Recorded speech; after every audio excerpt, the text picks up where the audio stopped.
Yo, what's up, guys? Welcome back to another Battle for Azeroth video. Today, we're going to be talking about the Elemental Shaman and all of the changes that have gone onto the alpha for you guys to check out. And I think it would be cool to just kind of go through what has been added, what has been changed in terms of talents, and overall DPS rotation and whatnot. So getting right into it, Elemental Shaman has really undergone a lot of, I would say, like important but small detail changes.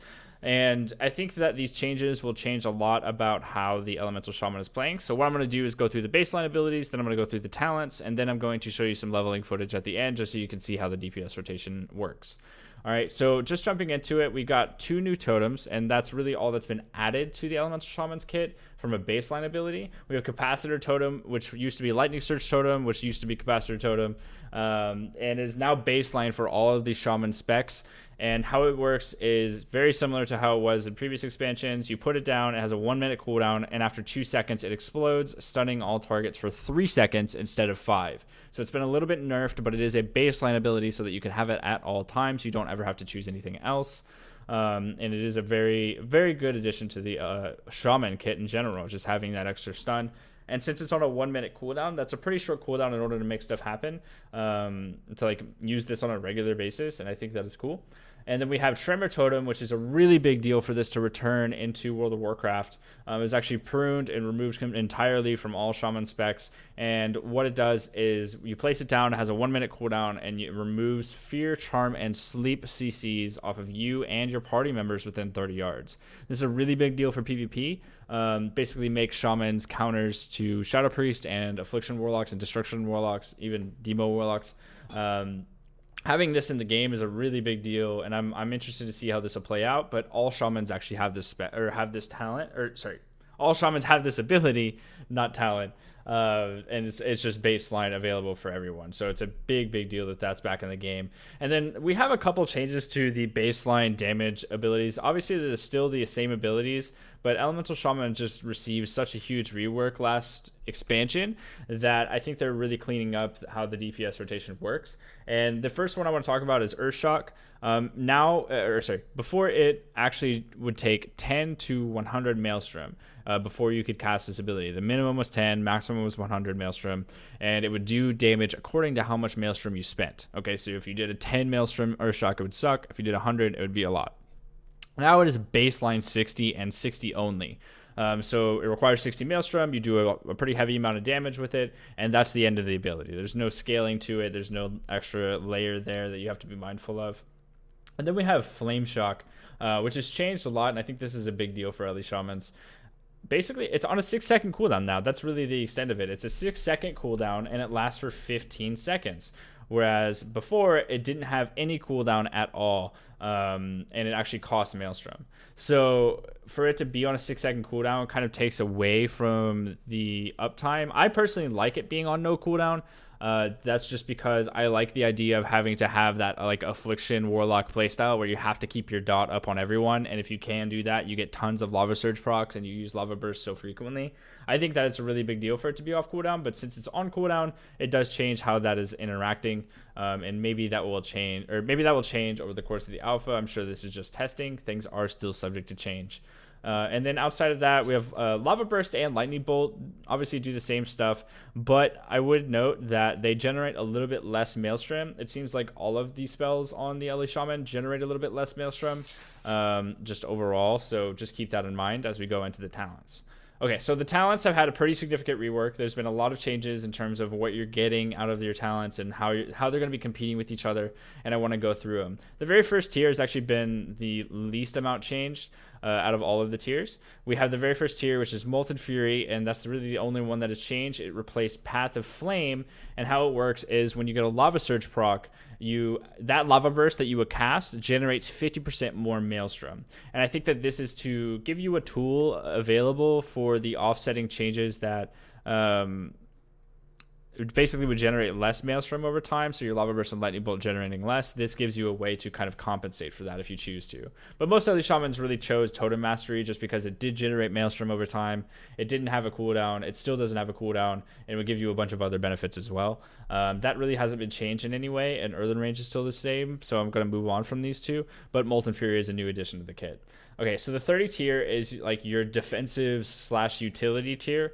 How it works is Spirit Wolf is basically when you go into Ghost Wolf, you gain 5% increased movement speed and 5% damage reduction every 1 second, stacking up to 4 times. Okay, so this is basically if you're being trained by a melee cleave or something, you can go into Ghost Wolf, you can reduce that damage, and you can try to live as best as you can. But the big deal here is that it replaced Gust of Wind entirely. So Gust of Wind is no longer in the Ellie Shaman kit at all. Which means that the mobility of Elemental Shaman has gone down quite a lot in this expansion. You guys aren't able to fly across the map every 15 seconds, and that's a really big deal for Ellie Shamans. So that was replaced with Spirit Wolf, so it's giving you a little bit more defensive and a little bit more tankiness out of that. And then we have Earth Shield. Okay, so Earth Shield has been given to all of the specs in the talents, all of the Shaman specs in the talents, and it is completely changed from what it was last expansion once again. Now it actually went back to like the first version of Earth Shield. It has 9 stacks. It heals for a certain amount of damage heals for a certain amount upon taking damage, and is also a magic effect. So it can be purged. It has 9 stacks. It's spammable, no cooldown. That's pretty much the end of it. There's really not a whole lot to talk about there, but it's actually in the Enhancement Shaman, it's in the Elemental Shaman, and the Restoration Shaman spec. Really, really big deal here, because it adds a little bit extra healing and adds a little bit more tankiness. I don't know when you would choose Earth Shield over Spirit Wolf in PvP at least, but maybe for PvE it's better because you can put it on your tank. You can help out with a lot of different ways.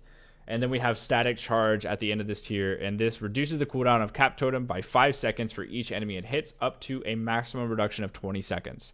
So if you hit 4 targets, you get 20 seconds removed from that cooldown of Cap Totem. So that's a pretty big deal. For maybe even like Mythic Plus, you could use this, and it would help you a lot with getting more stuns out on a more frequent basis. Okay, so the 45 tier is like your damage rotation tier. We have Echo of the Elements actually competing with Elemental Blast on this tier, which is a really big deal, because in last expansion, most Shamans in PvE and raiding at least would choose Elemental Blast and Echo of the Elements. They were on different tiers. You didn't have to compete with them, but now they do compete, and they also compete with Ice Fury, which I always imagined Ice Fury as... I mean, it used to be in the 100 tier. I never imagined Ice Fury as like a offensive cooldown almost. In PvE or in PvP in Arena, it was really good. It would give you a lot of burst damage and it would be instant cast. But now it is actually competing with Echo of the Elements and Elemental Blast, making it more of just a base damage rotation type ability that you have to choose between the 3 of which one you want. So definitely interesting to see Ice Fury join this tier, and it was actually replaced by the artifact ability, which I'll get into in a little bit. We have Aftershock, which is really not different at all. It's not even in a different spot. We have Storm Elemental, which was changed quite a lot, actually. So how it works now is, while the Storm Elemental is active, each time you cast Lightning Bolt or Chain Lightning, the cast time of Lightning Bolt and Chain Lightning is reduced by 3%, stacking up to 20 times, in addition to all the stuff that it was actually using before. And competing with that, we have Liquid Magma Totem, which is obviously like it was before. Does a certain amount of AoE damage to all targets within 8 yards of it. Has a 1-minute cooldown, lasts for 15 seconds. Nothing really changed there. We have the 75 tier, which is kind of like your defensive tier. We have Nature's Guardian, which is a huge deal for this to be back in the game. I think this was removed at the end of WoD, if I remember correctly. And attacks that bring your health below 30% increase your maximum health by 25% for 10 seconds. It's a really great utility or defensive cooldown, because not only is it passive, you don't have to press it.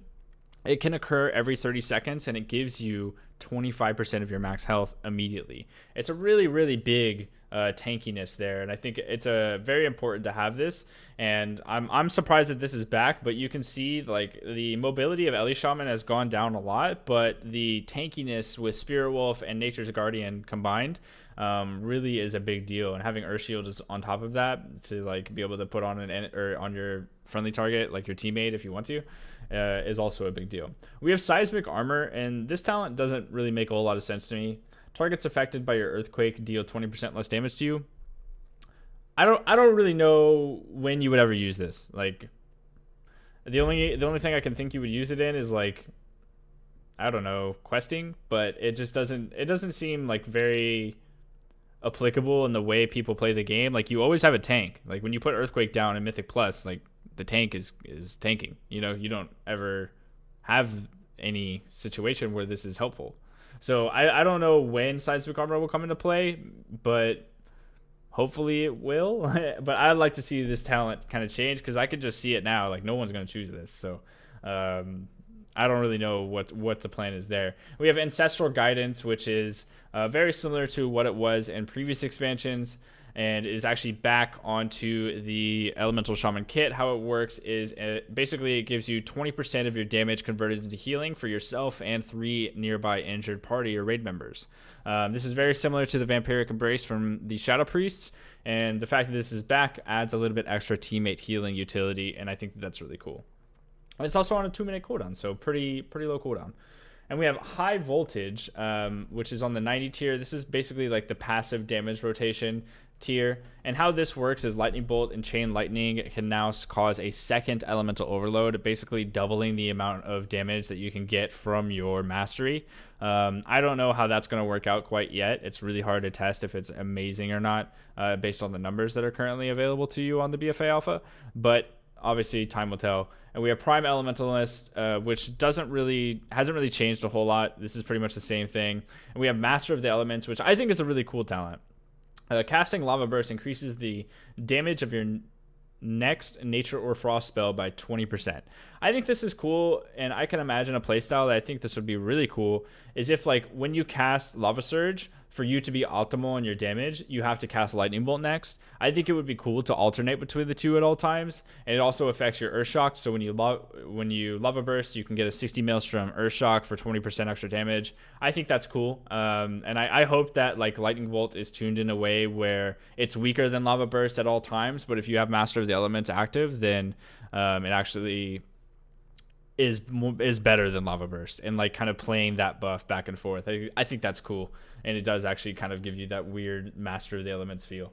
And then we have Elemental Attunement. I think this is a really kind of boring talent. It just reduces the cooldown of your Fire Elemental by 30 seconds. I think if like this talent was changed in a way where like you had to do something, or like every time you use Lava Burst you reduce your Fire Elemental cooldown by 1 second, like even something like that makes it a little bit more, like, I don't know, engaging in a way. But just to reduce it by 30 seconds from 2.5 minutes to 2 minutes, it just seems kind of like a boring talent. But that does compete with Stormkeeper, which is a huge deal. It actually causes your next 2 Lightning Bolts or Chain Lightnings to be instant cast and trigger Elemental Overload on every target. 1 minute cooldown, very similar to how it was in Legion. This is the artifact ability being returned. And then we have Ascendance, which really hasn't been changed at all. Just 3 minute cooldown, 15-second, God mode, and that's pretty much the end of it. There's nothing a whole lot different there. But the Elemental Shaman definitely is changing to be more of a tanky class. I think that the damage rotation has kind of slowed down a little bit. And I hope that the Azerite armor, once it is implemented, does get a little bit more love for the Elemental Shaman, because I think a couple of the new talents were kind of boring, and I hope like Seismic Armor and Elemental Attunement mainly. But to see like Storm Elemental get changed, to see Nature's Guardian come back, Earth Shield available, Cap Totem and Tremor Totem added to the kit, I think that there's a lot of potential for this class in PvP at least, and I hope to see it thrive just as much in PvE. Obviously, I want classes to be exciting, I want classes to be fun, I want classes to feel good when you're playing them. But regardless, guys, what we're going to do is show you some leveling footage, just some straight up DPS rotation leveling footage of me killing some mobs, just so you can get an example of what Ellie Shaman's like, and I will see you at the end of the video.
All right, guys, that does sum it up for today's video. Thank you so much for watching. I really appreciate it. And leave a thumbs up on this video if you did enjoy the overview of what's been going on in the BFA Alpha.